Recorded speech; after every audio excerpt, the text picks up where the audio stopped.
Welcome everybody to the School of Martial Arts meditation class. I'm Miss Macy and I am one of the staff members here, and I get to do the talk and see who's still on paternity leave. So let's just so tonight's topic is about your highest self. So the internal challenge of the week this week is to ask yourself at least once a day what your highest self would do, and then to do it.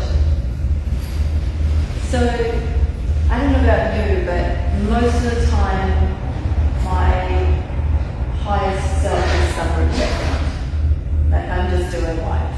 Like I'm not necessarily present to what my highest self is telling me. Sometimes I'm like, I have to wake up and make sure that I'm actually paying attention to what my highest self is saying. And sometimes I like to ignore my highest self because, I'm human, and sometimes I don't want to do what my highest self tells me I should be doing, or, it's the best thing for me to be doing, which I think is a human experience for everybody. And I've been reading or listening recently to some work which talks about taking ancient wisdom, bringing it together with modern science, and the way that they describe the higher self as your daimon, which is a Greek word for your best self, and they contrast it with your demon. So I kind of like that, because it's your daimon and your demon. So the two little voices talking to you about what's the best thing to do, or what do you want to do? That little sneaky voice that comes in and says, you could just, have that candy this time. It would be fine. You could eat a bowl of ice cream this time. It's just once. All of those little things that the little voice says. And, I don't know, sometimes we have to, say, thanks very much to the little voice. Shh, you can go away now. I'm done feeding you. I don't want to entertain you in my mind anymore. I want to ask my daimon to be here. I want to ask my higher self to be here. And recognizing that as a human being, we have those two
Caroline